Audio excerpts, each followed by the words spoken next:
हरये परमात्मने प्रणतक्लेशनाशाय गोविन्दाय नमो नमः। वसुदेवसुतं देवं कंसचाणूरमर्दनं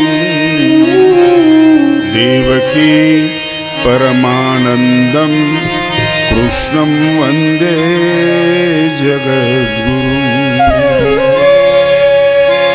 गोपालाङ्गनकरदमेषु विरहन् विप्राध्वरे लज्जसे ब्रूषे गोकुलहुङ्कृतैः स्तुतिशतैर्मौनं विदधसे सतम्। दास्यं गोकुलपुंश्चलीषु कुरुषे स्वाम्यं न तादात्मसु ज्ञातं कृष्ण तवाङ्घ्रिपङ्कजयुगं प्रेमैकलभ्यं।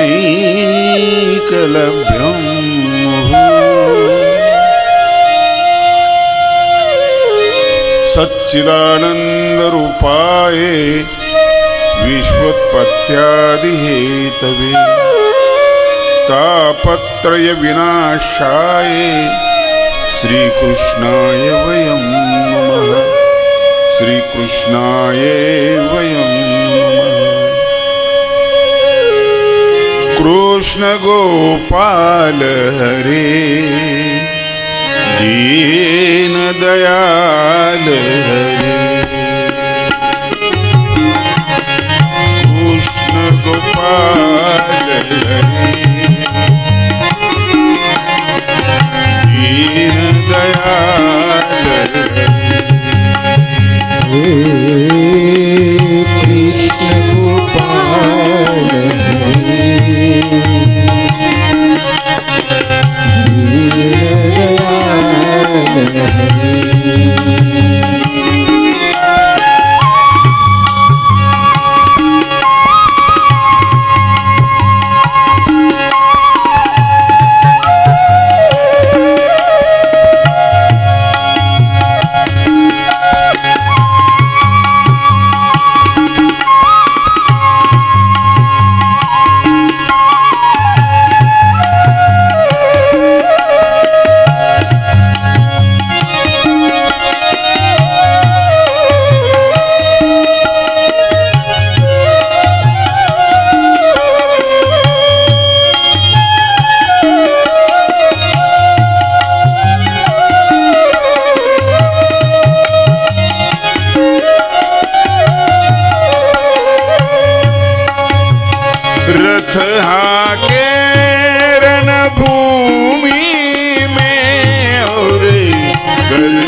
रणभूमि में और कर्मयोग के मर्म बताए।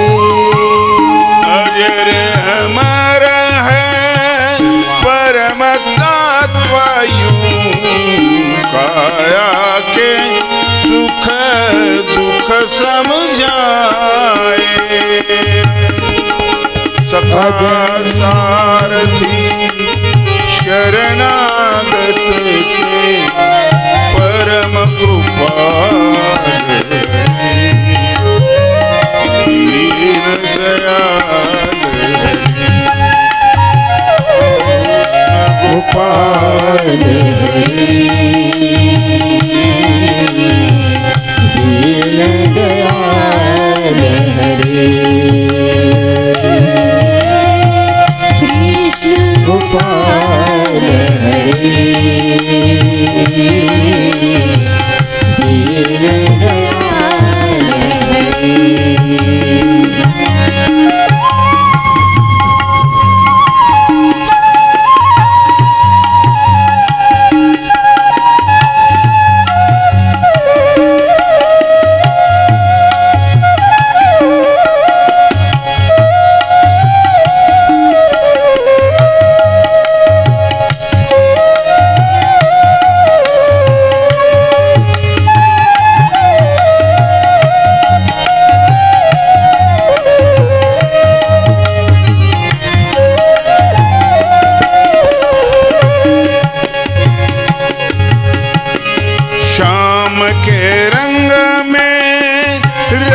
गई मेरा रस खानो रस की खान हुए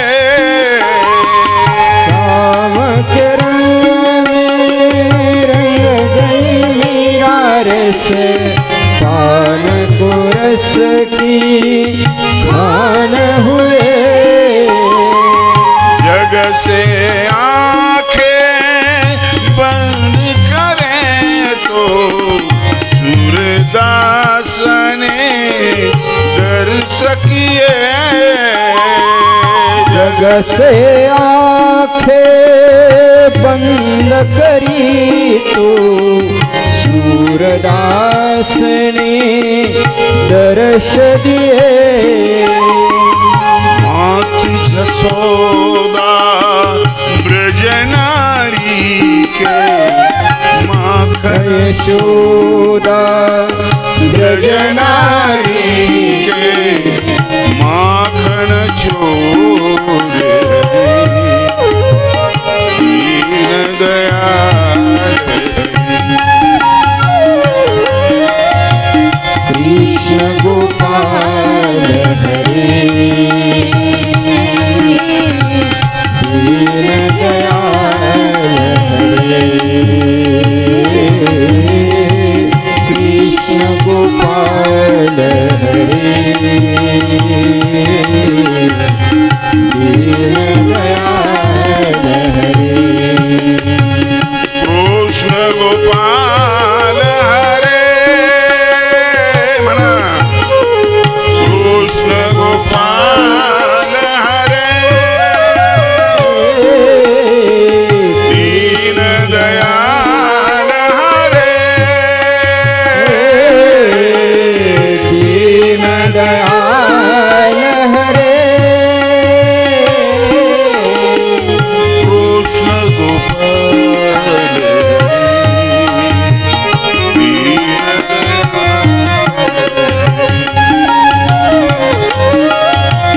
कृष्ण गोपाल दीन दयाल कृष्ण गोपाल दीन दयाल दीन दयाल दीन दयाल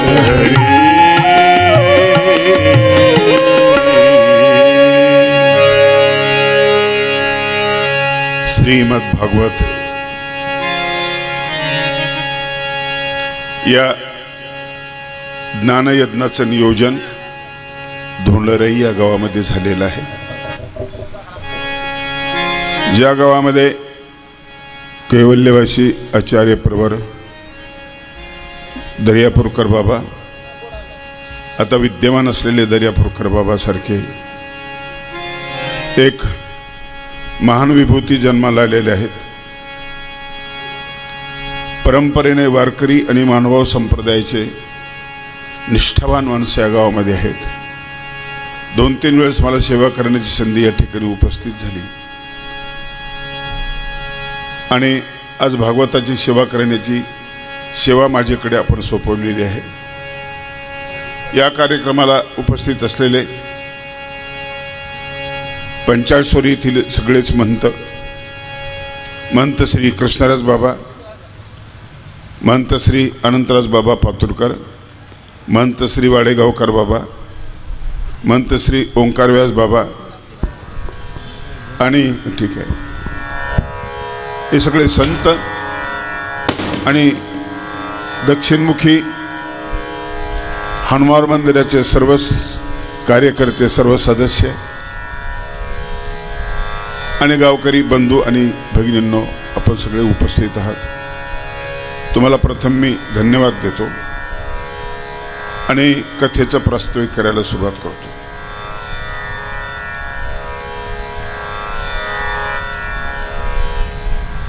भागवत हा ग्रंथ आम्हाला हिंदू धर्मीयांना सगळ्यांना प्रिय असलेला ग्रंथ आहे. काही शतकापूर्वी निर्माण झालेल्या वस्तू आमच्या कालबाह्य झालेल्या आहेत. काल परवा बऱ्या वाटणाऱ्या गोष्टी आज बऱ्या वाटत नाही, काळाच्या पडद्याआड गेलेल्या आहेत. परंतु भागवतासारखा ग्रंथ 5000 वर्षानंतर आणखी तेवढीच लोकप्रियता घेऊन बसलेला आहे.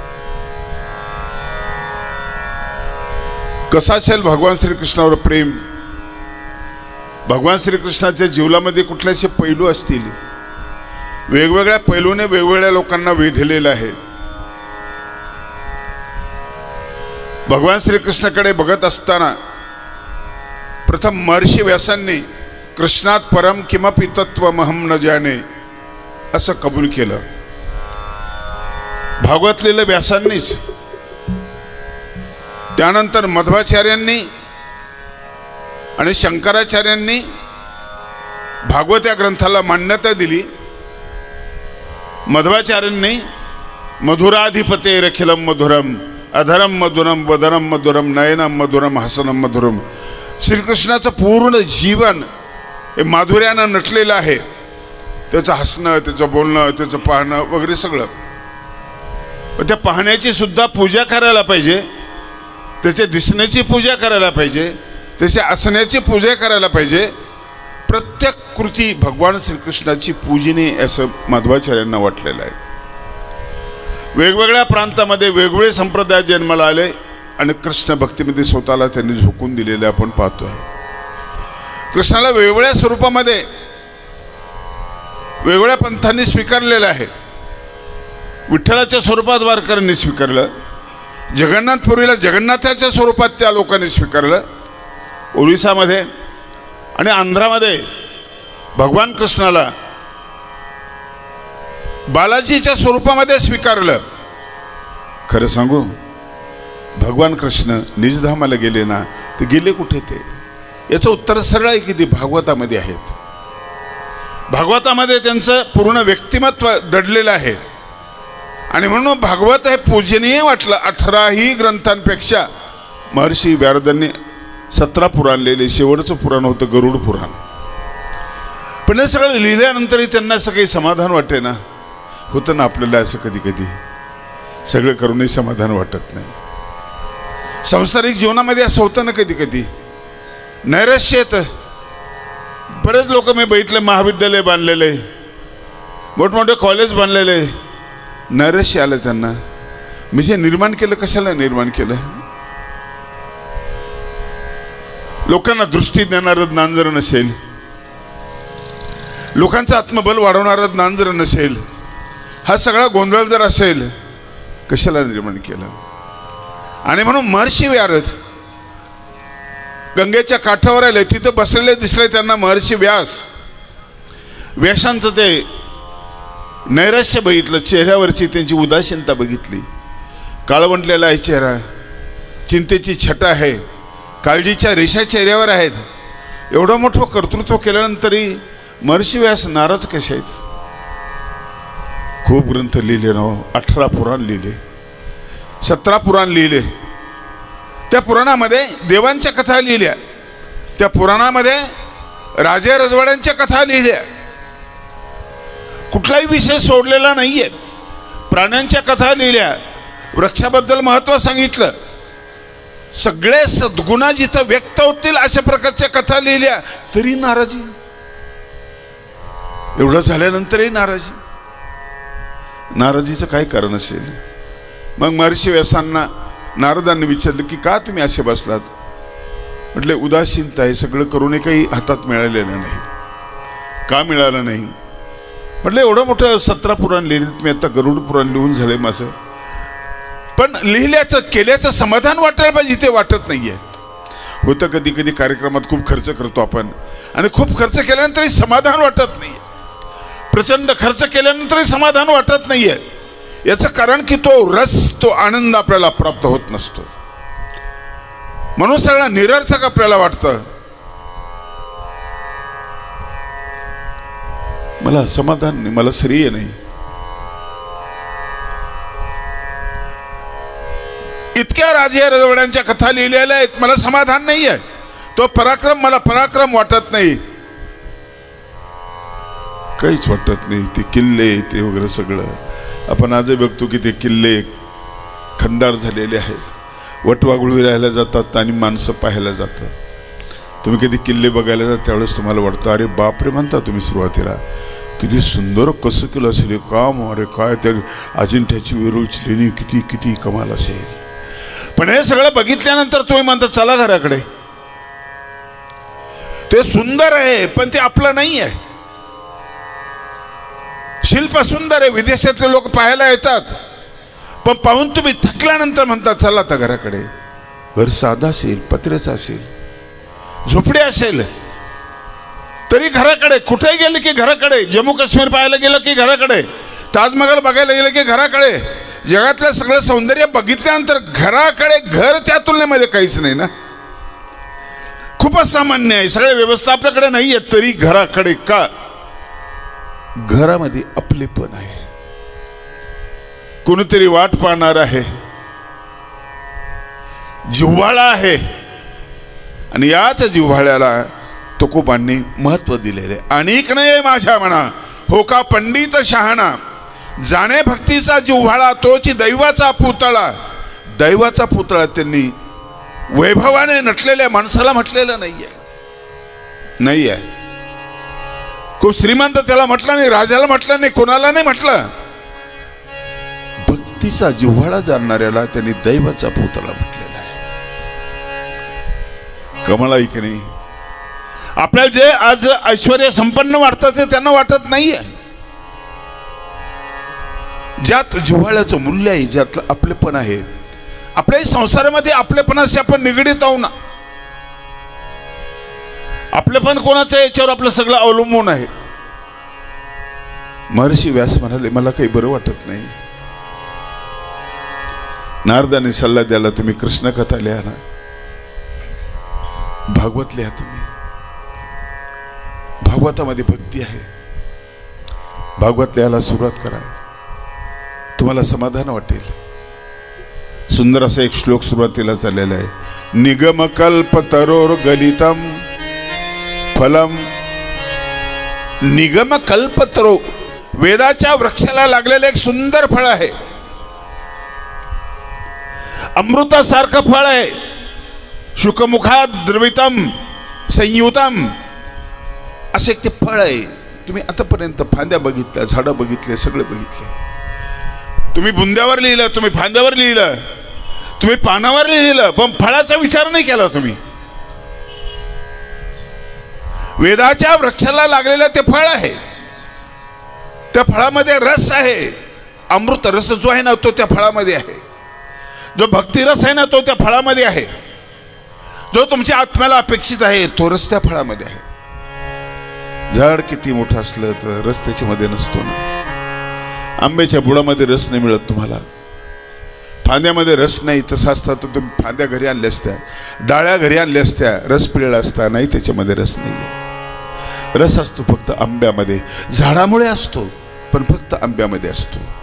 आणि म्हणून हे फळ असं आहे वेदवृक्षाचं. त्याचा सार उपनिषदामध्ये आलेला आहे आणि त्याचा सार जो आहे तो श्रीकृष्ण चरित्रामध्ये आलेला आहे. तुम्ही कृष्ण चरित्रकार आहेत, माधुर्यानं नटलेलं श्रीकृष्ण चरित्र दाखवा ना. श्रीकृष्णाचे डोळे दाखवा, श्रीकृष्णाचे हात दाखवा, चेहरा दाखवा, श्रीकृष्णाचे व्यक्तिमत्व दाखवा. सगळ्यांना व्यापून तो उरलेला आहे. सगळ्यांना व्यापून उरला. तो व्यापकच नाही, तो सर्वात्मक आहे. म्हणून महर्षी व्यासांनी पहिला जो श्लोक लिहिला ना तो सच्चिदानंद रूपाय विश्वोत्पत्त्यादि हेतवे तापत्रय विनाशाय श्रीकृष्णाय वयं नमः.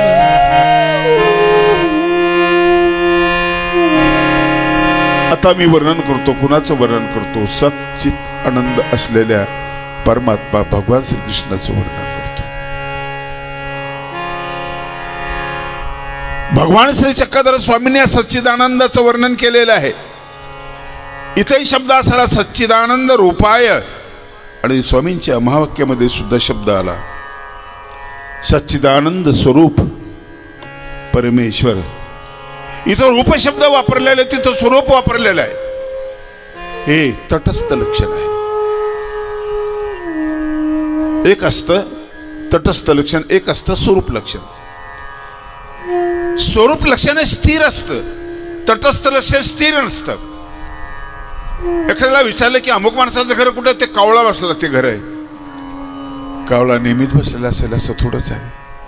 तुम्ही जाईपर्यंत तो उडूनही जाईल. आणखी सांगा ना, 3 मजली घर आहे, भगवा कलर आहे, 3 मजली घर आहे, हे त्याचं स्वरूप लक्षण आहे.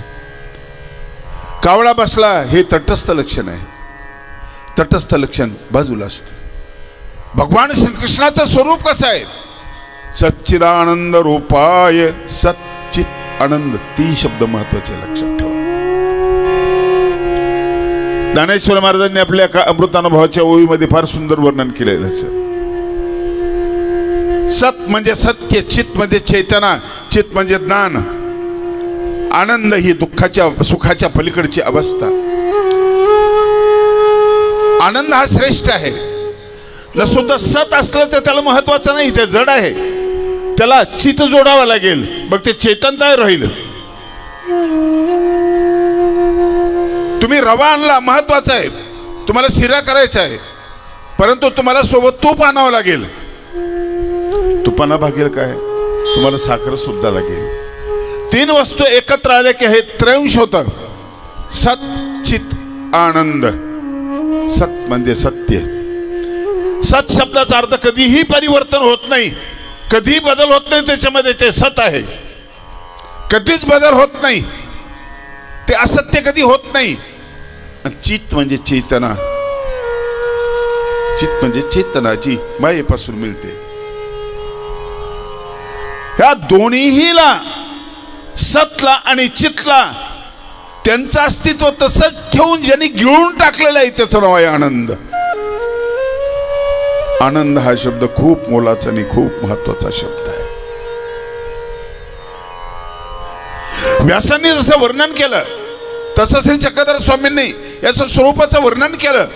आणि स्वरूपाचं वर्णन केल्यानंतर महाराष्ट्रामध्ये पहिला महानुभाव संप्रदाय आहे की ज्यांनी श्रीकृष्णाला वंदन केलं आणि श्रीकृष्णाचं चरित्र सांगितलं. त्या पंथाचं नाव आहे महानुभाव पंथ. याचा अर्थ दुसरे पंथ महत्वाचे नाही असे नाही, त्यांचेही महत्वाचे आहेत. शके 1141 मध्ये स्वामी महाराष्ट्रामध्ये आले. इसवी सन 1170 मध्ये नामदेव महाराजांचा जन्म झाला आणि नामदेव महाराजांनी भरभरून श्रीकृष्ण चरित्र लिहिलेलं आहे. सुरुवात चक्रधर स्वामींनी श्रीकृष्ण चरित्राची केली. डोमेग्रामला महिमभट्ट नावाचा एक विद्वान स्वामींचे भेटला येतो. अहंकारी असतो, खूप अहंकार.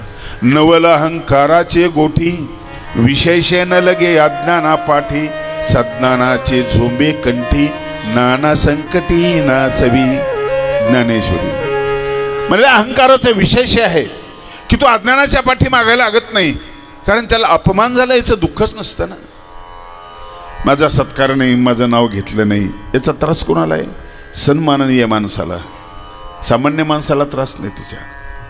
नवल अहंकाराच्या गोठी, विशेषण लगे अज्ञाना पाठी, सज्ञानाचे झोंबे कंठी, नाना संकटी नाचवी. तो नरडी पकडतो, सन्माननीय माणसाची नरडी पकडतो.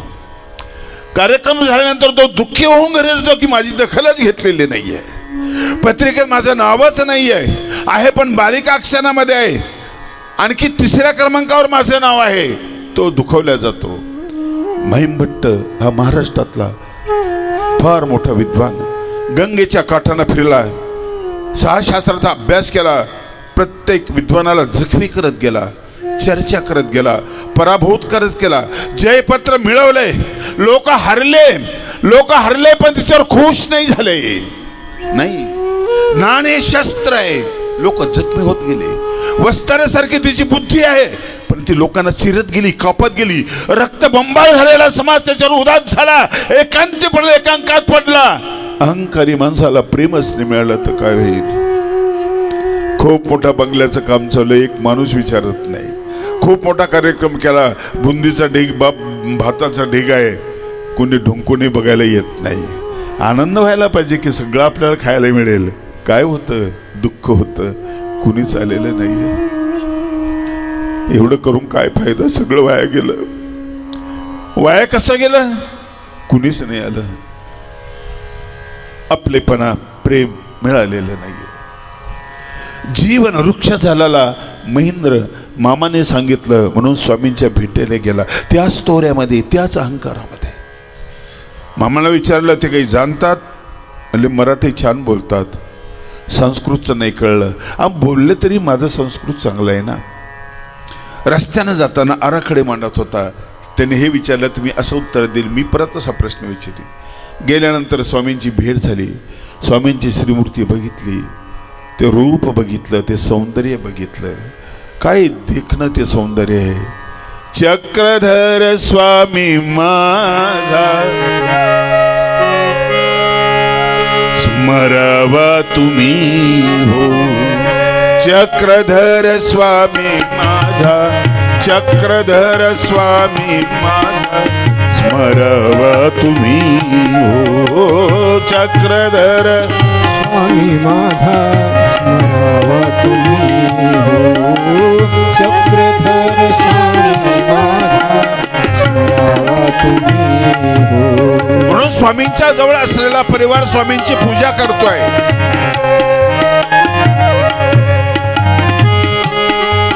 अप्रतिम लावण्य, विलक्षण सौंदर्य जेव्हा भेटतं ना, त्यावेळेस माणूस मौन धारण करतो, बोलत नाही.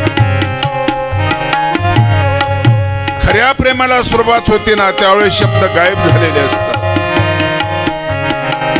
महिम भट्ट आला, स्वामींकडे बघितलं, बरं तर वाटलं, पण झुकला नाही. नमस्कार केला, उभ्या उभ्या स्वामींच्या जवळ बसला. चक्रधरा वांचून जगती कोण साह्य तुझला करीती. चक्रधरा वांचून जगती कोण साह्य तुझला करीती. नाम धरून आपले चित्ती सदा आठवा. चक्रधर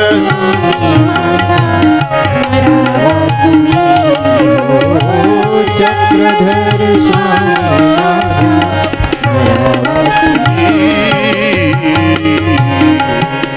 तोपर्यंत चक्रधर स्वामींनी कृष्ण कथा महाराष्ट्रामध्ये सांगितलेली आहे. महदंबा नावाची भक्त स्वामींना विचारते आणि स्वामी ती कथा सांगतात. का सांगितली असेल? महाराष्ट्रामध्ये आल्याबरोबर कृष्ण का सांगितला? कारण समाजामध्ये आलेली जी मरगळ आहे, त्याचं जे संस्कृतमध्ये असलेलं चरित्र आहे, ते मराठीमध्ये सांगणं गरजेचं होतं. जे संत ज्ञानेश्वर महाराजांनी मराठीमध्ये ज्ञानेश्वरी लिहिली नंतर, ते गरजेचं होतं. आणि स्वामींनी कृष्ण सांगितला. कृष्णाचं सळसळतानारं रक्त, त्याची उद्यमशीलता, त्याची सहनशीलता, त्याचा संयम, त्याचा पराक्रम, त्याचा विवेक, कृष्णामध्ये असलेलं प्रेम, सगळ्या अंगाने कृष्ण भगवंतांनी सांगितला. महाराष्ट्रामध्ये पहिल्यांदा कृष्ण भक्तीचा प्रवाह सुरू झाला, पहिल्यांदा सुरू झाला. महिम भट्टाने स्वामींना काही प्रश्न विचारले, स्वामींनी उत्तर दिले. तो पराभूत झाला आणि म्हणाला, भक्ती कोणाची करायची? पहिल्यांदा श्रीकृष्णाचं नाव सांगितलं. का सांगितलं असेल? भगवान चक्रधर स्वामींनी गुजरात मधला राजवाडा सोडला, सगळं सोडलं, काही तिथलं घेतलं नाही. एकच वस्तू घेतली, फक्त श्रीकृष्ण. गोपाळनी आण. महाराष्ट्रामध्ये आले, कृष्णाला घेऊन आले. त्या कृष्णाची पेरणी महाराष्ट्रामध्ये केली. लीळा चरित्रामध्ये कृष्ण सांगितलेला आहे, पण आम्ही तो तुमच्यापर्यंत आणलेला नाहीये. थोडीशी चूक आमची आहे, आणला नाही. त्या कृष्ण चरित्राचा जो आशय आहे, एक वेगळ्या नजरेने, वेगळ्या अंगाने पाहिलं स्वामींनी त्याच्याकडे. जसं व्यासांनी बघितलं, ज्ञानेश्वर महाराजांनी बघितलं, वेगवेगळ्या संप्रदायाच्या लोकांनी बघितलं, त्या त्या अंगाने लिहिला. तुकोबांनी सुद्धा बघितलं. तुकोबांनी काय बघितलं? कृष्णातलं युद्ध आवडलं, कृष्ण चरित्रातलं रसक्रीडा आवडली? काय आवडलं? पहिलं नातं जोडलं. कृष्ण माझी माता, कृष्ण माझा पिता, कृष्ण माझी माता, कृष्ण माझा पिता, कृष्ण माझी पिता, कृष्ण माझी माता, कृष्ण माझी माता, कृष्ण माझा पिता, बहीण बंधू चुलता कृष्ण माझा, कृष्ण माझे गुरु, कृष्ण माझे तारू, कृष्ण माझे गुरु, कृष्ण माझे तारू, कृष्ण माझी माता, कृष्ण माझा पिता, बहीण बंधू चुलता कृष्ण माझा. या नजरेने बघितलं कृष्णाचं प्रेम कशा प्रकारचं असते याचं वर्णन केलं. कृष्णाची सुखे भूक नाही तहान, झाले समाधान सकळांचे, कळलेची नाही झाले किती दिस, बाहेरील वास विचारली. अप्रतिम अभंग आहे, 3च चरणाचा आहे. इतरांचे सुख जे आहेत ना, त्यात बाकीच्या गोष्टीची आठवण येते, कुठलीच आठवण येत नाही, सगळ्याचा विसर पडतो. असं कृष्णाचं सुख आहे. बाहेरील वास विसरली, आणखी काहीतरी बाहेरून पाहिजे याचं भानच राहत नाही. विसरू कामाचा तुका म्हणे, झाला उद्वेग राहिला यावे जावे. विसर कशात झाला? खाण्याचा झाला, पिण्याचा झाला, हा आपल्याला कधी कधी होत असतो. पण विसर कशात झाला? काम भावनेचा विसर झाला. होतो कुणाला काम भावनेचा विसर? लग्नाचीच आठवण नाही राहिली असं कोणी म्हणतं? APJ अब्दुल कलाम सोडून कामभावनेचा विसर होत नाही. ज्या कामभावनेने शंकराला पराभूत केलेला आहे, राजे महाराजे पाराशर्य वच सरोज ममलम, पाराशर्य ऋषी शृंग यांना पतित केलं. 60,000 वर्ष तपश्चर्या करणाऱ्या विश्वमात्रेला सुद्धा मेनका पाठवली आणि त्यांच्या सौंदर्याला तिचं ते भाळला आणि तो पतित झाला. 60,000 वर्ष तपश्चर्या करणारा. पण माझा कृष्ण कामाचा विसरू तुका म्हणे, झाला उद्वेग राहिला जावे. कामभावनेचाच विसर पडला. कसं असेल ते सुख? सुख नाही, तो आनंद आहे. त्याला केवळ सुख असं म्हटलेलं आहे. सुख शब्द वापरला तरी केवळ सुख असा शब्द वापरलेला आहे. त्याला केवळ सुख म्हणजे आनंद. सुख आणि आनंद याच्यामध्ये फरक आहे. सुखामध्ये धास्ती असते, आनंदामध्ये मस्ती असते. तुम्ही निवडून आले, आनंद तर वाटला, सुख तर वाटलं, पण धास्ती आहे. मंत्रीपद मिळेल का? मिळालं, पण धास्ती आहे. टिकल का? आपलं सगळं जीवन धास्तीमध्ये आहे. सगळ्यांचं जीवन धास्तीमध्ये आहे, म्हणजे सुखामध्ये आहे. जिथं मस्ती आहे ना, तिथं आनंद असतो, सुख नसतं. त्या ठिकाणी सुख नसतं. आणि म्हणून एखाद्या भिकारी ज्यावेळेस काही भजन म्हणतो, ज्यावेळेस गायन करतो, त्यावेळेस त्याची तल्लीनता लक्षात ठेवा. काही नसतं, पण तल्लीनता असते त्याच्यामध्ये. तिच्या चेहऱ्यावर आनंद असतो. जो सुख पावो हरि भजन, सूर चालू ठेवायचा. वो सुख नहीं अमीरी में मन लागो, लागो रे लागो मन लागो, यार मेरा फकीरी में. फकीरी मध्ये मन लागतं. जळीच्या देवाच्या यात्रेमध्ये एक वैरागी भिक्षुक होते. त्यांच्या काही वस्तू गेल्या. पोलिसाला सांगितलं, माझ्या वस्तू गेल्या साहेब. काय काय गेलं? जेवणाचं ताट होतं, म्हणजे पाणी पिण्याचा तांब्या होता, त्यानंतर खंजिरी होती, उशी होती माझी. 4 वस्तू गेल्या. पोलिसांनी शोधलं, एकच वस्तू सापडली, 3 नाही सापडले. चोर म्हटला, एवढीच वस्तू नेली होती. काय होतं? थाळा होता, काश्याचा थाळा. भिक्षुकाला बोलवलं, म्हटलं तुमच्या वस्तू सापडल्या, पण तुम्ही 4 सांगताय, 3च वस्तू सापडल्या. एकच वस्तू सापडली, कोणती बघू? भिक्षुक म्हटलं, सगळे सापडले. एकाएकाची नजर आहे. सगळ्या वस्तू सापडल्या. सगळ्या कशा सापडल्या म्हटले, जेवण करतो मी, या ताटात जेवण करतो त्यावेळेस हे ताट असतं. पाणी पितो याच ताटामध्ये पितो त्यावेळेस ते ग्लास असतो, तांब्या असतो. जेवणानंतर झोप येते, झोपतो, याचीच उशी करून झोपतो. रस्त्याला निघालो की याच्यावरच भजन म्हणतो, याला वाजवतो आणि भजन म्हणतो. चारी वस्तू याच्यामध्येच आहेत. संत लोक सगळ्या वस्तू एका वस्तूमध्ये पाहतात. सगळ्या वस्तूचा समावेश त्यांना एका वस्तूमध्ये दिसतो आणि म्हणून ते थोडक्यामध्ये आनंदी असतात. आनंदी असतात.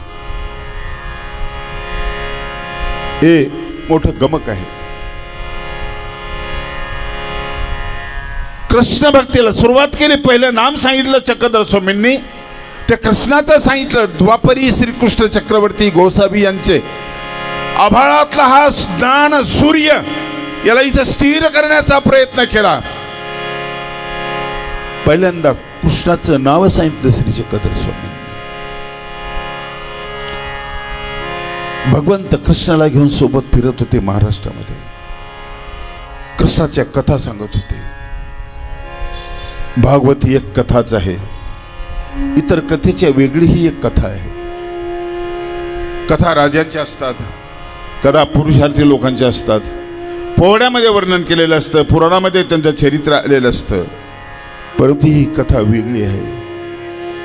भगवान श्री चक्रधर स्वामी सांगतात, येथीच्या कथा वार्ता की जती मच्चित मद्गत प्राणा बोधयंत परस्परम कथयंतश्च माम नित्यम तुष्यंती रमंती च.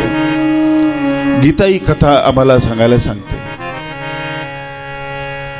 मच्चित मद्गत प्राणा, प्राण अर्पण कर, चित्त अर्पण कर माझ्या. बोधयंत परस्परम, परस्परांना उपदेश करा. कथयंतश्च माम नित्यम, सतत माझी कथा करत राहा. रात्री परावर कथा कथिता उजैडे, तै विस्मिते मुनिवरे पुसिजे प्रभूते. सामर्थ्य वेदक महानिज दर्शनाचे, सांगे सुवेदपतिराज कथा प्रसंग. स्वामी कथाकार होते. पूजावसरामध्ये वर्णन आहे की स्वामी कथा सांगायचे. कथा शब्दाचा अर्थ आहे कथन केलेलं. वार्ता शब्दाचा आहे वर्तन केलेलं. कथामध्ये स्टोरी, पण एक अशी स्टोरी आहे ही, हिच्यामध्ये रस आहे. या स्टोरीमध्ये रस आहे, हिच्यामध्ये रस आहे. आनंदाचा रस हिच्यामध्ये आहे. म्हणून उपनिषदाने परमेश्वराला रसो वैसह असं म्हटलेलं आहे. सेवितो हा रस वाटितो अनिका, घ्या रे होऊ नका रानभरी. तुकाराम महाराज म्हटले, मी त्या रसाचं सेवन करतोय. सेवितो हा रस वाटितो अनिका, आणि वाटतोय तुम्हाला. त्या कीर्तनातून तो रस वाटायचे, अभंगातून तो रस ते वाटायचे. घ्या रे होऊ नका रानभरी, घ्या रसपान करा. निगम कल्प तरोर गलितम अमृतम. हा अमृताचा रस आहे, हा आनंदाचा रस आहे. हा दुःखाचा रस नाही, हा सुखाचा रस नाही आहे, आनंदाचा रस आहे. हा या आनंदाच्या रसाचं रसपान करा. कथा वेदक आहे, सामर्थ्य संपन्न आहे. कृष्णाची कथा समर्थ कथा आहे. महर्षी व्यासांनी लिखाणाला सुरुवात केली. 12 स्कंद लिहिले, 18,000 श्लोक लिहिले. त्यावेळेस त्यांना समाधान वाटलं, फार मोठं समाधान वाटलं. कृष्ण कथेने त्यांना समाधान वाटलं. त्यानंतर ती कथा त्यांनी मंगलचरण कथेच्या सुरुवातीला लिहिलं. सुतांचं मंगलचरण वेगळं आहे, शुकांचं मंगलचरण वेगळं आहे. 2-3 टप्प्यामध्ये ही कथा सांगण्यात आलेली आहे. महर्षी व्यासांना त्यांचा मुलगा गर्भामध्ये आहे, बाहेर येत नाही. 12 वर्ष झाले. व्यासाने विनंती केली, बेटा बाहेर येणार आहे, मला नाही यायचं. संसाराची मायेला मी घाबरतो. अनेक जन्म माझे त्याच्यामध्ये गेलेले आहेत. मुलगा बापाचं ऐकत नाही म्हणून महर्षी व्यासांनी कृष्णाला बोलवलं. तेव्हापासून मुलं बापाचं ऐकत नाही बरं का. व्यासांचं मुलाने ऐकलं नाही. भगवंताला बोलवलंय. भगवंतानी त्याला सांगितलं, ये रे बाबा ये. तो बाहेर आला.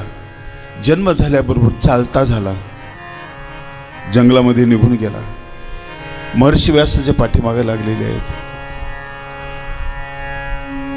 मी एवढं मोठं साहित्य लिहिलं, 17 पुराण लिहिलं, 18वं महत्वाचं पुराण लिहिलं, कृष्ण चरित्र लिहिलं, हे देऊ कोणाला? तुम्हालाही असंच होतं. एवढी मोठी संपत्ती, मुलगाच नाही तर करू काय? वारसदार पाहिजे की नाही? सांभाळणारा पाहिजे की नाही? तुमच्या दृष्टीने तुमची शेतीवाडी, तुमची दुकानं, तुमचे कारखाने असतील. महर्षी व्यासांच्या दृष्टीने तो ग्रंथ आहे. प्रतिभा ओतलेली त्याच्यामध्ये. अप्रतिम कृष्ण चरित्र लिहिलं, जे नारदांना आवडलेलं आहे. फार सुंदर चरित्र लिहिले. मुलगा पुढे पळतोय, बाप मागे पळतोय. आता जन्म झाला, पुत्र वियोग बापाला सहन होत नाही. बेटा थांब थांब, शुक थांब. तो थांबत नाही. पुढं कथा अशी की ते झाडं उत्तर देतात. तिचं झाडं कसं उत्तर देतात माहित नाही. झाडं उत्तर देतात. झाडं सजीव आहे हे माहिती आहे आपल्याला, त्यांच्यामध्ये जीव आहे हे आपल्याला माहिती आहे. ते उत्तर देतात. काही स्त्रिया आंघोळ करत होत्या तलावावर. त्यांच्यातून शुक पुढे निघून गेला, 12 वर्षाचा. त्यांनी हालचाल केलेली नाही, काही वाटलं नाही. तो नग्न होता, लंगोटी सुद्धा नव्हती, काही नाही वाटलं. नंतर महर्षी व्यास गेले, त्यांना बघितलं, त्यांनी लगेच कपडे अंगावरची सावरायला सुरुवात केली. राग आलाय व्यासांना. पोरगा, तरुण पोरगा निघून गेलं, काही वाटलं नाही तुम्हाला? मी म्हातारा माणूस, लाज वाटली तुम्हाला? त्या सांगतात, तुम्ही हंस आहात, विवेक तुमच्याकडे आहे, तो परमहंस आहे. तो परमहंस आहे. आम्हाला लाज नाही वाटली त्याची. हंस आणि परमहंस याच्यामधला फार मोठा फरक आहे. स्वामींनी वेगळ्या अंगाने सांगितलं, जीव हंस आहे, परमेश्वर परमहंस आहे. शुक हा परमेश्वर नाहीये, परंतु त्या जवळ गेलेला आहे. तो विवेकाच्या पलीकडची त्याची अवस्था आहे. निराश झाले महर्षी व्यास. पुढे कथा अशी येते की व्यासांचे विद्यार्थी जंगलामध्ये जातात आणि भागवतातले श्लोक म्हणत राहतात. तो ते श्लोक ऐकतो, वेधल्या जातो. अशा प्रकारची ती कथा पुढे येत असते. भागवताची कथा माणसाला माणूस बनवणारी कथा आहे. व्यक्तिमत्वाचा विकास करणारी कथा आहे. व्यक्तिमत्व म्हणजे क्रिया प्रक्रियांची अभिव्यक्ती. आज आपल्याला जमत नाही ते भागवत आजही आपल्याला देत आहे. चष्मा मिळाला आपल्याला, दृष्टी कुठे मिळाली? आणि विमूढा नानो पश्यंती पश्यंती ज्ञानचक्षुष. भगवंत गीतेत सांगतात, सगळ्यांना पाहता येत नाही. विमूढा नानो पश्यंती, मूर्खाला दिसत नाही. जे दिसायला पाहिजे ते दिसत नाही. छत्रपती शिवाजी महाराजांना कल्याणच्या सुभेदाराच्या सुनेमध्ये जी आई दिसली, ती आज दिसली असती ते बलात्काराचे प्रकार घडले नसते. शिकलेल्या माणसाकडून त्या गोष्टी होतात. याचा अर्थ आपल्याला नजर तयार करता आलेली नाही, असंच ना? नजर नाही तयार करता आली. आदिवासी भागामध्ये एकटी मुलगी 12 वाजता रात्री फिरली तरी बिनधास्त असते. कुणी बघितलं ती तिला त्रास देत नाही. आपल्याला ते जमलं नाही, असंच ना? खूप शिकल्यानंतर या घटना घडतात. म्हणजे भगवान कृष्णाने दिलेली जी दृष्टी आहे ती आपल्यापर्यंत पोहोचली नाही. नंबरचे चष्मे बदलत असतात, नंबर वाढत असतो. ते पाहणं आहे, ती दृष्टी नाही. दृष्टी म्हणजे संस्कृती. ती संस्कृती भागवत आपल्याला देते. मी प्रास्ताविक करतोय आज, फक्त प्रास्ताविक करतोय. ती दृष्टी भागवत आपल्याला देतं. आणि म्हणून सुरुवातीला मंगल केलेलं आहे. आपल्या पद्धतीने मंगल करायचं. मंगल नामा मंगलधामा मंगल रूप तुझे अमंगलाने जीवन भरले प्रभुराया माझे प्रभुराया माझे कमल वदना कमल लोचना हे कमला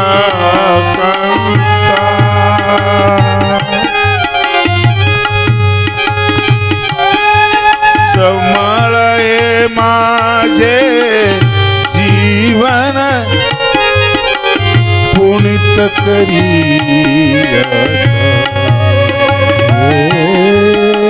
पुनित करी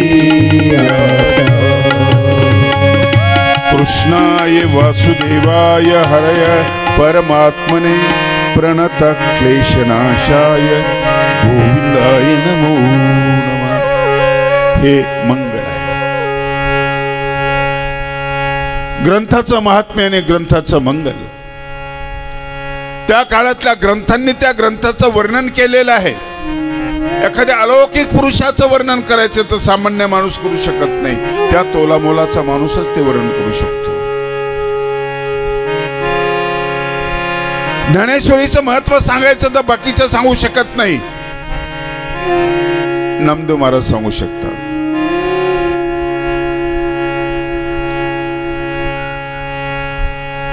एकतरी ओवी अनुभवावी असं ते सांगतात. इतका चांगला तो ग्रंथ आहे. त्या तोलामोलाचा माणूस आहे. नामा म्हणे ग्रंथ श्रेष्ठ ज्ञानदेवी एकतरी ओवी अनुभवावी. कृष्णाचं महत्व कोण सांगणारे भागवताचं. त्या तोलामोलाचं त्याच काळातले ग्रंथ. त्याच काळातले ग्रंथ. वरापुराण सांगत गीता श्रूयोहम तिष्ठामि गीता मे चोत्तमं गृहम गीता ज्ञानमुपाश्रित्य त्रैलोक्यात पालयाम्यहम. गीतेच्या आश्रयाने मी राहतो. सर्वश्रेष्ठ ग्रंथ आहे. गीतेच्या ज्ञानाच्या आश्रयाने राहतो. गीता माझं घर आहे. घर आहे गीता माझं. तो अक्षर ब्रह्म त्या अक्षरामध्ये व्यापलेला आहे. त्याचं आत्मकत्व त्या अक्षरामध्ये आहे. ते सामान्य अक्षर नाहीत. 700 खांबाचं ती घर आहे. 700 श्लोक आहेत. त्या घरातली संपत्ती केवढी मोठी आहे. विषाद योगापासून जर सुरू केलं तर किती योग आहेत त्याच्यामध्ये. शेवटी मोक्ष संन्यास योग आहे. पुरुषोत्तम योग आहे. परमेश्वराची मूर्ती त्या घरामध्ये आहे. 15व्या अध्यायामध्ये परमेश्वराची मूर्ती आहे. इतकं सुंदर ते घर आहे. अद्भुत अशा प्रकारचं घर आहे. गीतेमध्ये भगवान श्रीकृष्ण अवतरलेले आहेत. त्यांची वाङ्मयीन मूर्ती आहे ती. भागवत ही त्यांची वाङ्मयीन मूर्ती आहे. त्यांचं चरित्र आहे. आपल्या चरित्रापेक्षा वेगळं आहे. आपलं कोण लिहितं चरित्र. चरित्र लिहिलं तरी कोण वाचतं. कोण घेत. चरित्रासाठी गुण असावे लागतात. शिवरायांचे 8वे रूप. शिवरायांचा 8वा प्रताप. छत्रपती शिवाजी महाराजांचं चरित्र लिहिलं. का लिहिलं. गुण हा पूजा स्थानम नच लिंगम नच वय. रायांचे 8वे रूप फार सुंदर होतं का ते. सौंदर्याचा आणि रूपाचा काही संबंध नाहीये.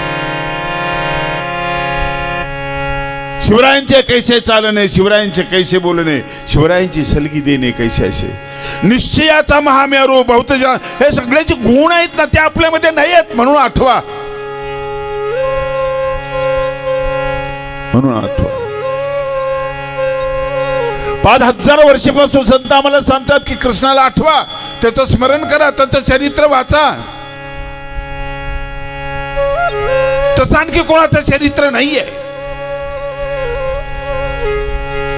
तो गुरु सांभाळतो ना तरी चांगला आहे. तो तसा गुराखी नाहीये. तो चोरी करतो ना तरी चांगला आहे तो. गोपांगनाचे दुकुल चौरम, तो पाप चोरतो. अनेक जन्मार्जित पाप चोरम चोराग्रगण्यम कृष्णम नमामि. तो बासरी वाजवताना तो खूप छान बासरी वाजवतो. युद्ध करतो ना तर खूप चांगलं युद्ध करतो. युद्धस्व विगत ज्वर, संताप न करताना युद्ध करता आलं पाहिजे. तो युद्ध करतो. आपल्याला संतापाशिवाय शिवी देता येत नाही. तो संतापाशिवाय युद्ध करतो, मारामारी करतो. अर्जुनाला सांगतो संताप सोड आणि मारामारी कर. कसं सोडणार? जमेल का मारामारी? अरे कांदा कापतो ना तसं माणसाला काप. कांदा निर्विकार पद्धतीने कापतो ना तो, तसं तो काप. तो पळतो ना तो उत्कृष्ट पळतो. घाबरण्याचा पवित्रा घेऊन पळतो ना कालेवाना पुढे खूप सुंदर पळतो. पळणंही सुंदर आहे.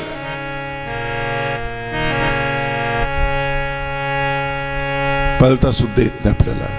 एखादा अतिरेकी आपल्याकडे आला, आपल्या मागजाला लागला, पळता येणार नाही आपल्याला. 1 तास पळेल असा एखादा मुलगा एका गावात आपल्या 1 तास सलग जोरात पळणारा मुलगा नाहीये. तो कृष्णाचा उपासक नाहीये. सो जळतोय छान, छळतोय छान, छळतोय छान, हसतोय छान आणि रडतोय छान. त्याचा संसार चांगला, त्याचं राजकारण चांगलं, त्याचं समाजकारण चांगलं, कौटुंबिक जिव्हाळा चांगला. एक क्षण असं नाही की वाईट आहे. प्रत्येक क्षण बोल काय आणि तुमच्यातल्या गुणांचा विकास करणार आहे. भगवान कृष्णाची निर्णय क्षमता जी आहे ना, अद्भुत अशा प्रकारची निर्णय क्षमता आहे. अद्भुत निर्णय क्षमता आहे. म्हणून तो पाहावा, तो ऐकावा, त्याची आठवण करावी. शिवचरित्रामध्ये श्रीकृष्णाचं चरित्र आलेलं आहे, कारण श्रीकृष्णासारखं वागण्याचा प्रयत्न त्यांनी केलेला आहे. सुंदर सुंदर कथा त्या श्रीकृष्ण चरित्रामध्ये आहे.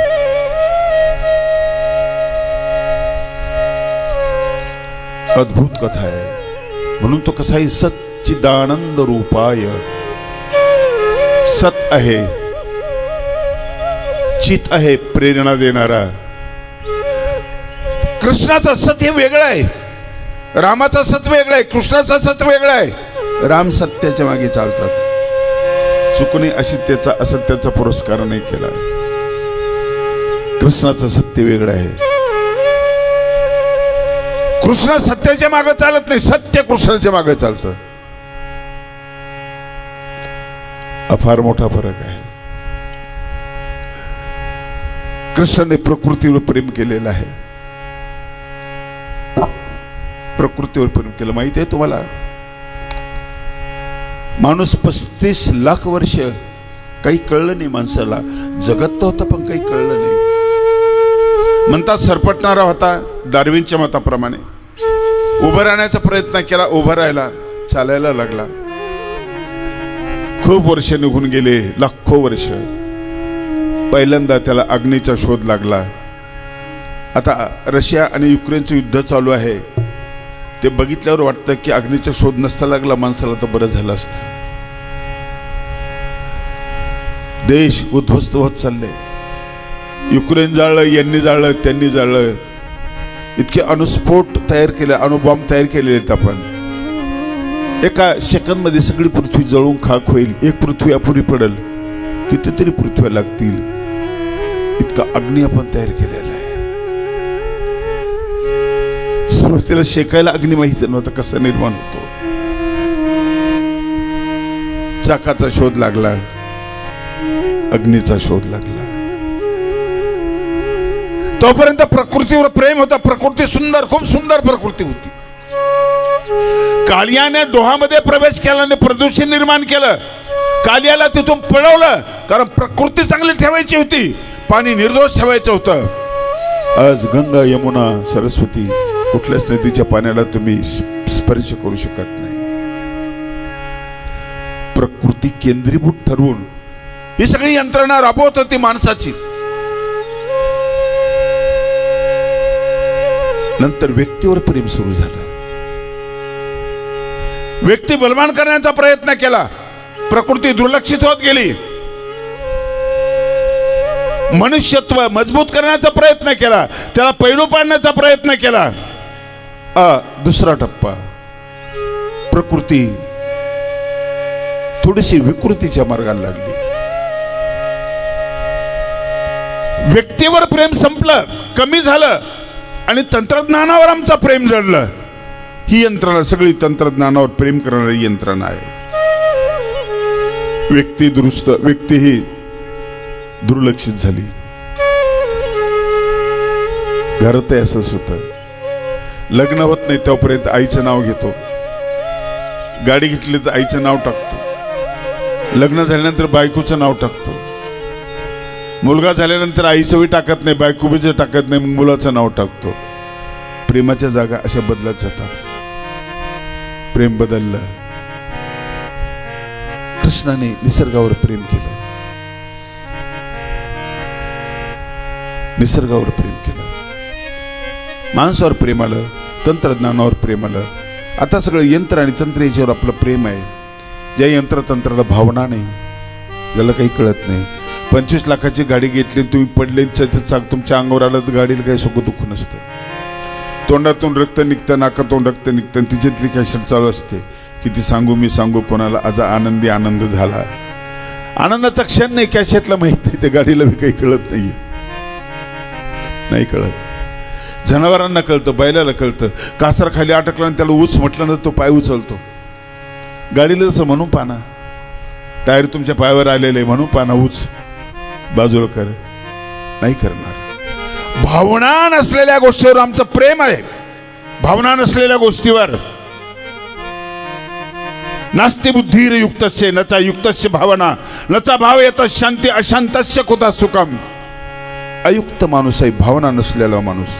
नसतो तो ज्ञान आहे पण भावना नाही म्हणजे प्रेम नाही, अयुक्त आहे तो, पूर्ण नाही आहे. नचा युक्तस्य भावना नचा भाव येत शांती. ज्याला भावना नाही त्याला शांती नाही. आणि अशांतस्य कुता सुखम, अशांत माणसाला कुठं सुख आहे. व्यसन नव्हतं का सुख नाही. भागवत लिहिल्यानंतर सुख मिळायला लागलं. भागवत लिहिल्यानंतर भगवान श्री चक्रधर स्वामींनी महाराष्ट्रामध्ये गद्यातलं भागवत सांगितलं, गद्यामधून मोकळं भागवत सांगितलं. कृष्णाचा परिचय पहिल्यांदा श्री चक्रधर स्वामींनी करून दिला. खूप वर्षे गेले. 1736 मध्ये दामोदर नावाच्या कवीने ओवीबद्ध तो ग्रंथ लिहिला. ते महानुभावी भागवत आत्ता मी प्रकाशित केलेला आहे. ते महानुभावी भागवत,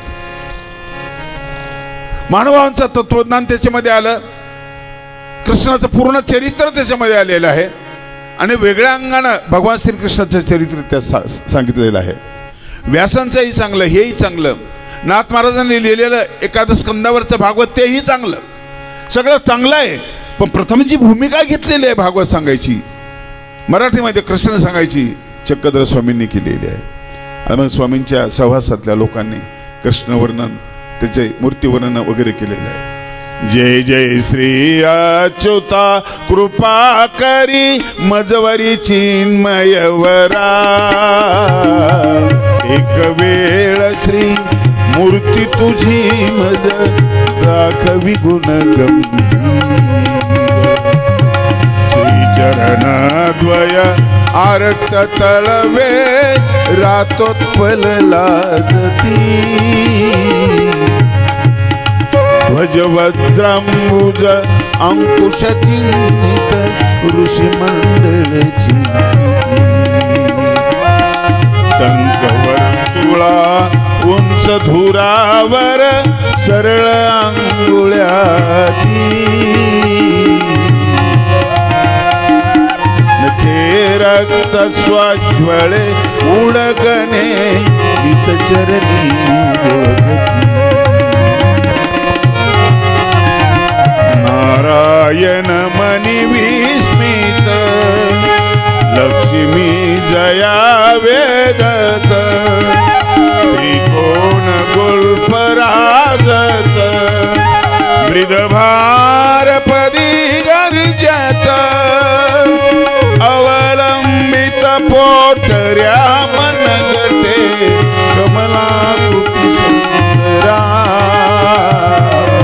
ध्वज वज्रामृत द्वय गुडगे चक्रांकित विलसित वेद तरुषीनाथ जय जय श्री अच्युतान कृपा करी मजवरी चिन्मयवरा एक वेळ श्री मूर्ती तुझी मज दाखवी गुणगंभीरा दाखवी गुणगंभीरा दाखवी गुणगंभीरा भगवान कृष्णाची मूर्ती वर्णन लिहायला सुरुवात झाली.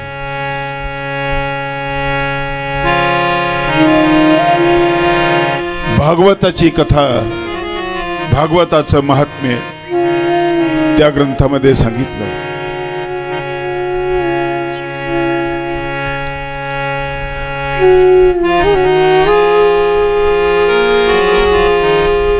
सुंदर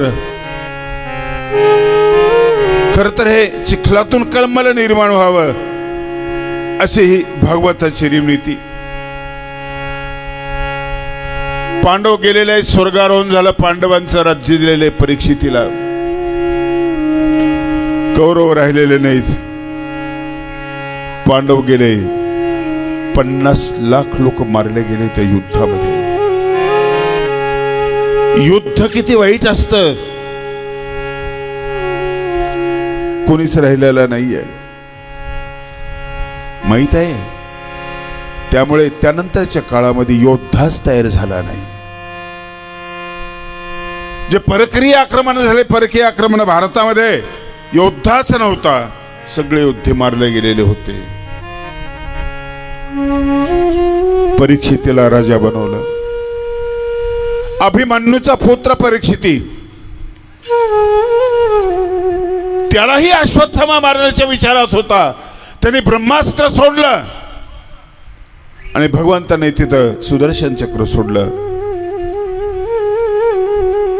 गर्भातलं बाळ अभिमन्यूचं बाळ त्याचं रक्षण केलं. सगळ्यात भाग्यवान परीक्षिती जन्म घेण्याच्या अगोदर त्याला कृष्ण दिसले. जगत के रंग क्या देखूं तेरा दीदार काफी जगत के रंग का देखूं तेरा दीदार काफी है.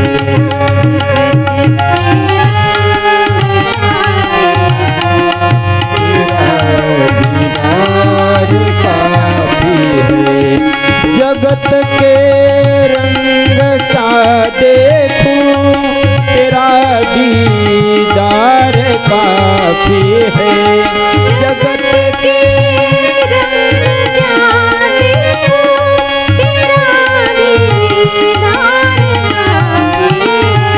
तेरा दीदार काफी है. जगत के रंग क्या देखूं तेरा दीदार काफी है. जगत के रंग क्या देखूं तेरा दीदार काफी है.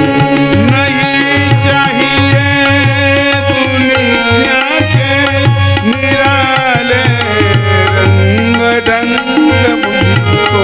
नहीं चाहिए दुनिया के निराले रंग ढंग मुझको. नहीं चाहिए ये दुनिया के निराले रंग ढंग मुझको. निराले रंग मुझको. तेरा श्रृंगार काफी है.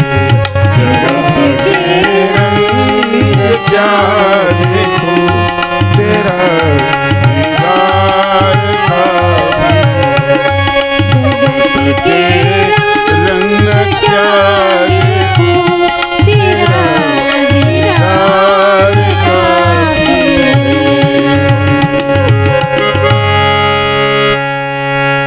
परीक्षिताचा जन्म झाला, परीक्षितीचा राज्याभिषेक केला, त्यासाठी थांबला होता धर्मराजा निघून गेला.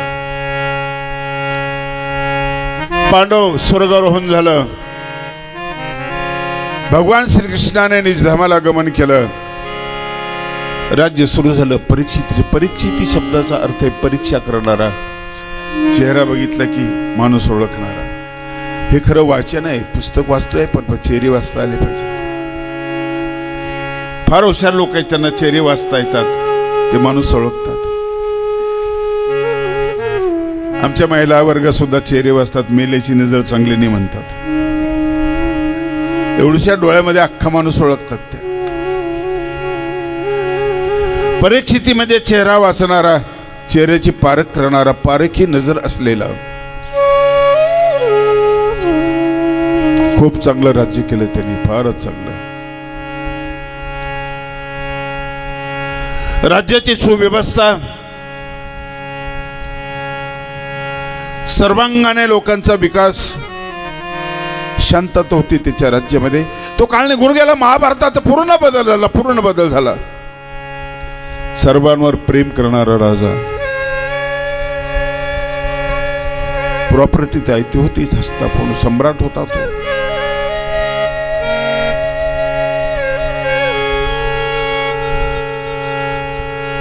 शिकारीला एक दिवशी निघाला.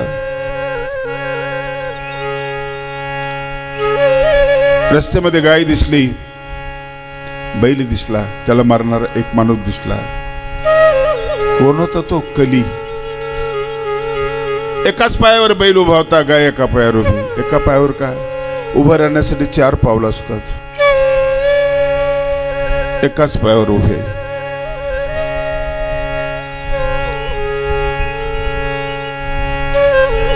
चार खांब प्रत्येक गोष्टीला असतात. मानव संप्रदायाला 4 खांब आहेत. स्थान, प्रसाद, भिक्षुक, वासनिक, जीव, देवता, प्रपंच, 4 खांब आहेत. सत्याच्या खांबावर उभे होते, बाकीच्या गोष्टी गेलेल्या होत्या.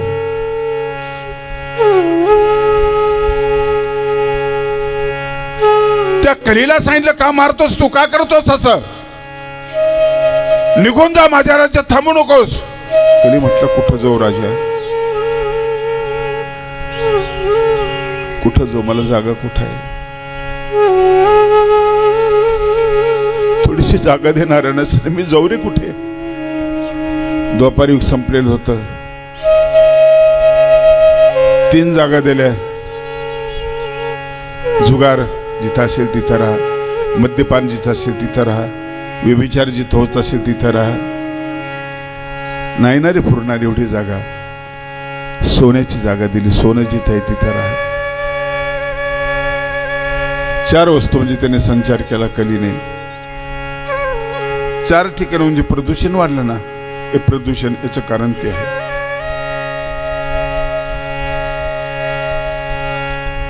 ती गाय जी आहे ना, ते पृथ्वीचं प्रतीक आहे.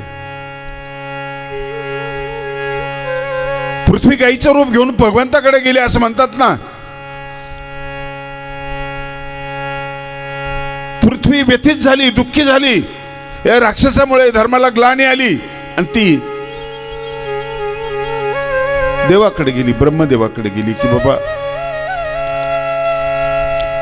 रूप काय, गाय म्हणजे गाय नाही, पृथ्वीचे प्रतिनिधी गायीचा चेहरा घेऊन गेले, गरीब चेहरा घेऊन गेले त्याच्याकडे की वाचव.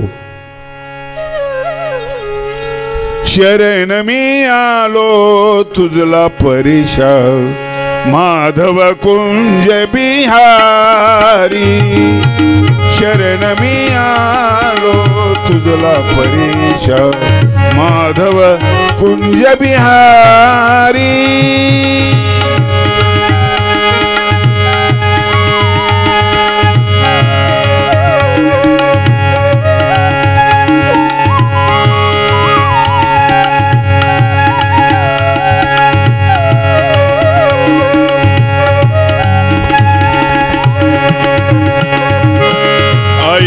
जीवा योग्य करून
सगळ्या देवांनी परमेश्वराला प्रार्थना केल्याने परमेश्वराने अवतार घेण्याचं कबूल केलं.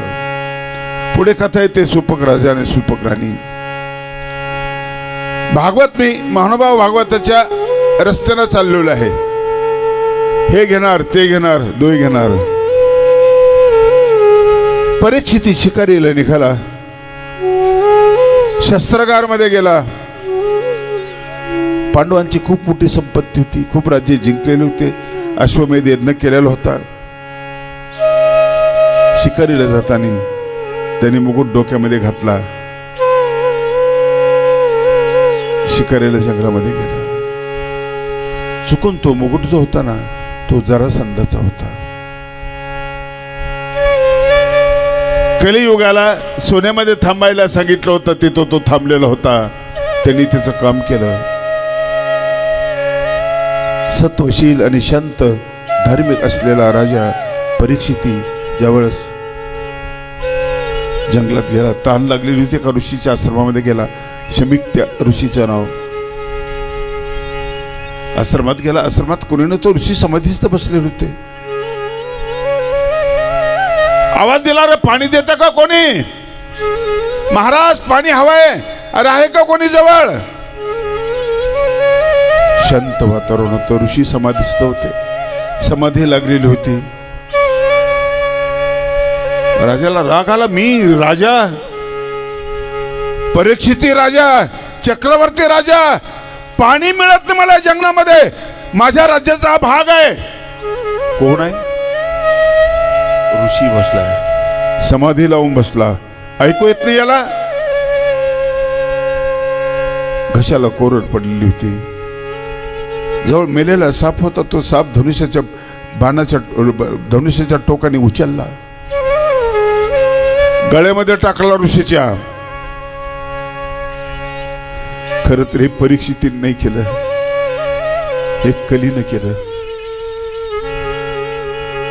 तुम्ही एखाद्याला मारताना त्याच्यावर प्रेम आहे तरी त्याला मारताना तुम्ही नाही मारत, तुमच्यातला क्रोध मारतो. नंतर कबूल करा, माझ्या क्रोधाने मारलेला क्षमा कर मला.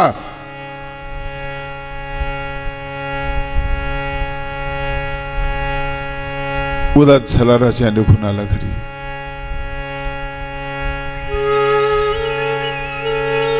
बाहेर गेलेला शृंगी त्या शमीकचा मुलगा, त्याने ते बघितलं, आपल्या बापाच्या गळामध्ये मेलेला साप कोणी टाकला.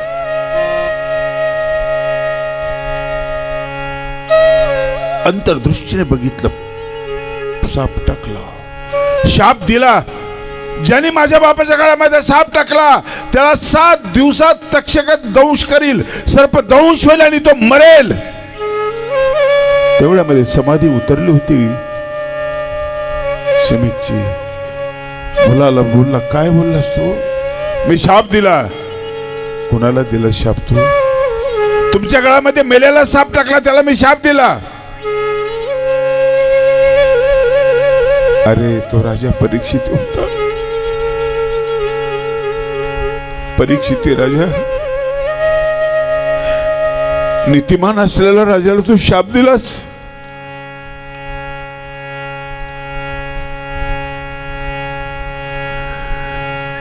लोकांमध्ये सुधारणा करणारा, लोकांचा उद्धार करणारा राजा. अरे तो पांडवांचा वंशज आहे.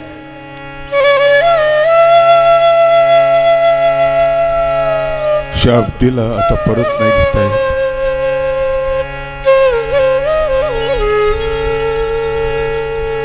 शमीक ऋषीने आपला एक शिष्य पाठवला राजाला सूचना करण्यासाठी. तो गेला, म्हटला, महाराज 7 दिवसात तुमचा मृत्यू होणार. तक्षक पाताळामध्ये आहे. 3 जण असे आहेत, त्यातले एक तक्षक आहे, तो तुम्हाला दंश करणार. महाविषारी असलेला साप.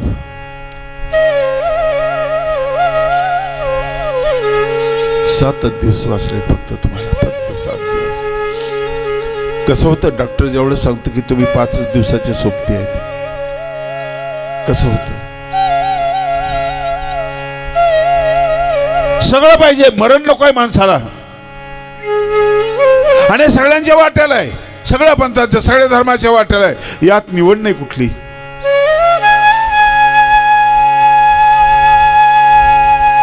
भयान होतो माणूस. मरण समजलं की याचं कारण आहे की शेवट आहे आणि स्वप्न आपले खूप आहेत. बंगला बांधायचं, मुलीचे लग्न करायचे, हे करायचं, ते करायचं, पुढे इलेक्शनला उभं राहायचं आणि उद्या संपलं, सगळं संपलं ना, चक्काचूर झालं, भविष्यात संपलं सगळं. किती भयान होतो माणूस.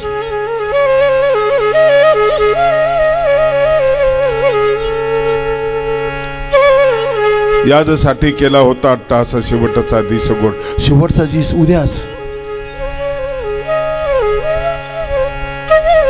देणं घेणं राहिलेलं आहे, लोकांचं घ्यायचं राहिलं, कुणाला द्यायचं राहिलेलं आहे, सगळं अर्धवट सोडून 7 दिवस, फक्त 7 दिवस. अनेक अर्थानं आपण 7 दिवसात मरतो, म्हणजे 7 वारामध्ये मरतो. रवी, सोम, मंगळ, बुध, गुरु, शुक्र, शनी, आणखी कुठला दिवस आहे? कशामुळं घडलंय? चुकीचा मुगट धारण केला. संगात संजायते काम, कामात क्रोधोपीजायते, क्रोधात भवति सम्मोह, समोहात स्मृती विप्रमा, स्मृतिभ्रंशात बुद्धिनाशो, बुद्धिनाशात प्रणश्यती. ज्ञाता विरक्ताचा संग करायसाठी याचं कारण ते आहे.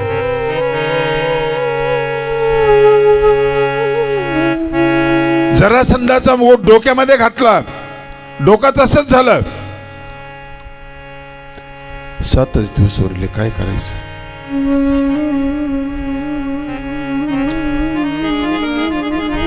गंमत आहे मोठी. काय सुचलं अशा वेळेला, काय करायचं? मोलाला गादी दिली, मोलाला राज्यावर बसवलं आणि परीक्षिती ऋषींच्या सहवासामध्ये नदीच्या तीरावर गेले. 88 सहस्त्र ऋषी जमलेले होते म्हणतात. त्यांना भागवत ऐकायचं होतं. सूताचं भागवत ऐकत होते. सूत, शौनिक,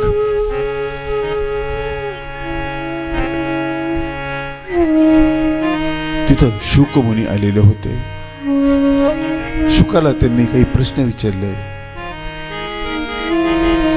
या भागवतामध्ये 10 प्रश्न विचारलेले आहेत. शुकाने सांगितलं, मी भागवत कथा ऐक. तुम्ही काय म्हटले असते? मग डोकं ठिकाणावर नाही, तुम्ही काय कथा ऐकायला लावता? आपण निश्चिंत आहोत म्हणून कथा ऐकतो. परीक्षित कथा ऐकायला बसला. मरणाची टांगती तलवार आहे. मरण डोळ्यासमोर ठेवून जगावं असं म्हणतात ना. मरण आता डोळ्यासमोर आहे. राज्यव्यवस्था कुठल्याही काही डोक्यात नाही. शोकमुनी आले, सगळे उठून उभे राहिले. 16 वर्षाचा मुलगा, 16 वर्षाचा, वयस्कर असलेले तपवृद्ध, ज्ञानवृद्ध, वयोवृद्ध असलेले ऋषी उठून उभे राहतात, सन्मान करतात. हा विवेकाचा सन्मान आहे, हा तेजाचा सन्मान आहे, हा वैराग्यवृत्तीचा सन्मान आहे. काही जवळ नाही हो, पण सगळं जवळ आहे. लंगोटी नेसलेला मुलगा काही जवळ आहे. राजे महाराजे नमस्कार करतात. तेज आहे, वैराग्याचं तेज आहे, ज्ञानाचा प्रकाश आहे आणि भक्तीचा जिव्हाळा आहे. ज्याला त्रिदंडीयुक्त म्हणतात असा तो आहे. लंगोटी नेसलेला माणूस तिथे येतो, सगळे उठून नमस्कार करतात.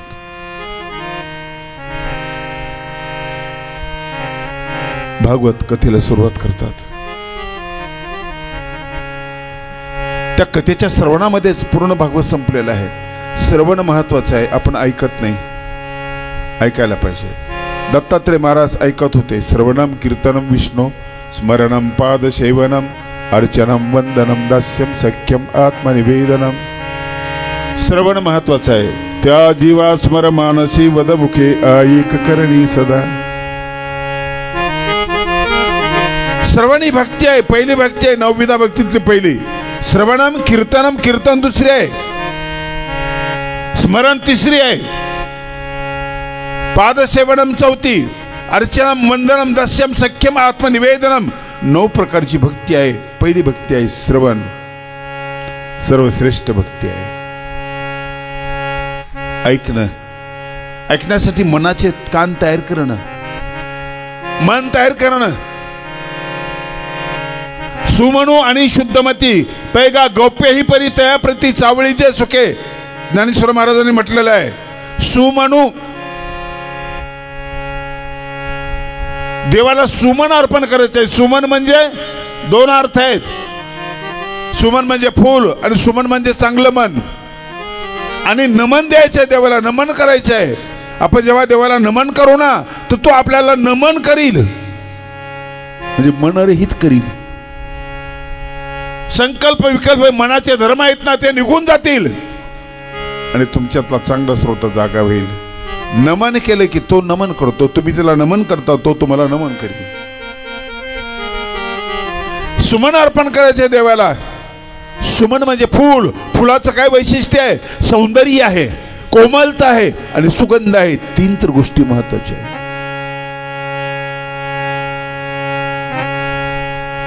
पत्रम पुष्पम फलम. तो किती काळजी घेतली भक्ताची. काही नको देऊस रे बाबा, फक्त एक पान दे, एक फूल दे.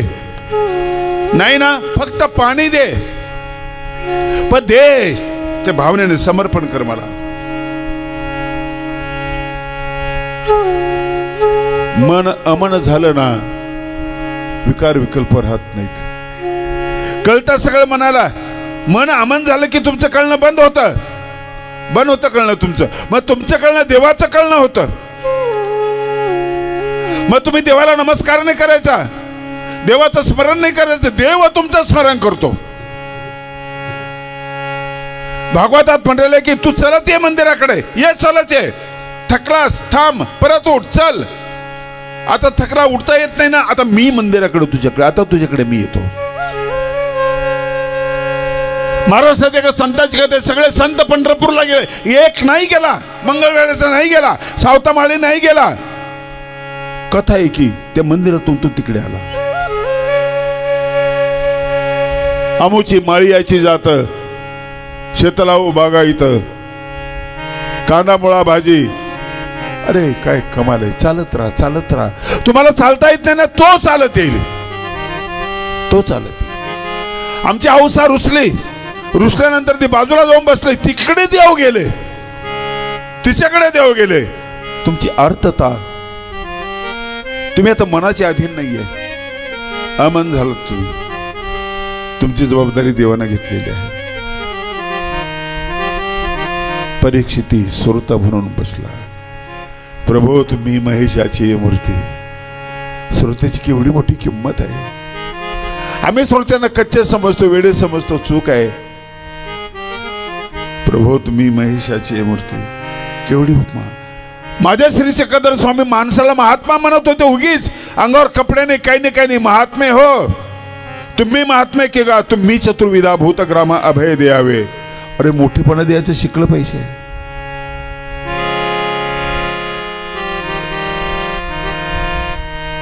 भागवताचे नियम आहेत. जेवायचंच नाही, जेवायचं ते एक टाइम जेवायचं. काही चांगलं खायचं नाही, गादीवर झोपायचं नाही, पलंगावर झोपायचं नाही. उतरावं लागतं खाली. ऐकायचं नाही तर खाली उतरावं लागतं.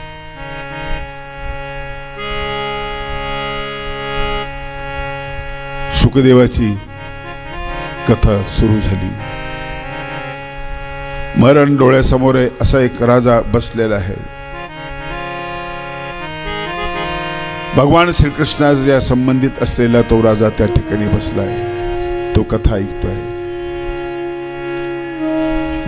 शुकमुनी कथा सांगतायत, कृष्णाची कथा सांगतायत.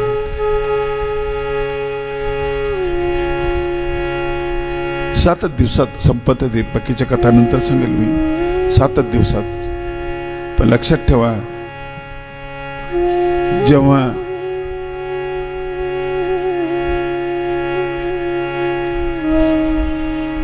तुम्ही शरीराला सोडताना त्यावेळेस मृत्यू असतो.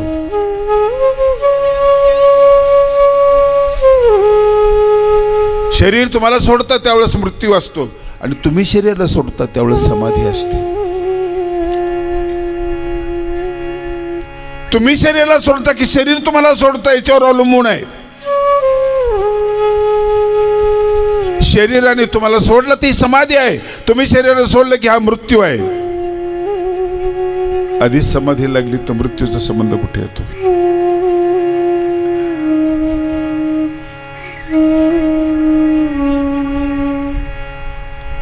कथेला आरंभ या ठिकाणी होतो आहे. आपलं सत्र संपलेलं आहे. उद्याच्या कथेसाठी आता आपण या ठिकाणी विश्रांती घेऊ. शुकमणीपर्यंत आपण आलो. भागवताला सुरुवात झाली. आरती कुंज बिहारी की गिरिधर कृष्ण मुरारी. आरती कुंज बिहारी की गिरिधर कृष्ण मुरारी. आरती कुंज बिहारी की जय बोलो कृष्ण मुरारी. गले में वैजय उठून वेळेला बरोबर. गले में वैजयंती माला माला बजावे मुरली मधुर वाला वाला. कानों में कुंडल झलकती मंडल नंद के नंद बिहारी जय बोलो कृष्ण मुरारी. आरती कुंज बिहारी की जय बोलो कृष्ण मुरारी. कमय मोर मुकुट विलसे विलसे.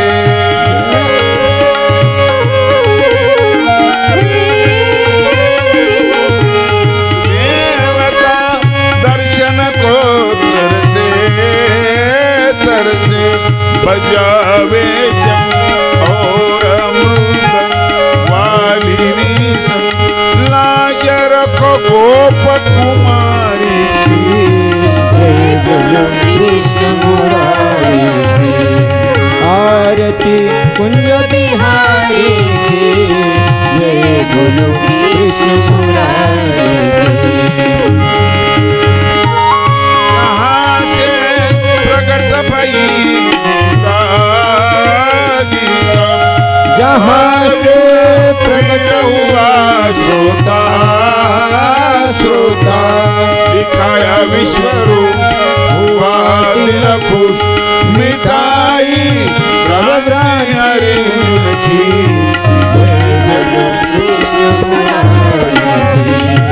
आरती कुंज बिहारी की जय बोलो कृष्ण मुरारी. आरती कुंज बिहारी की जय बोलो कृष्ण मुरारी. वसुदेव सुतं देवं कंसचाणूरमर्दनं देवकी परमानन्दं कृष्णं वन्दे जगद्गुरुं. कृष्णं वन्दे जगद्गुरुं. श्री गोपाल कृष्ण महाराज महाराज की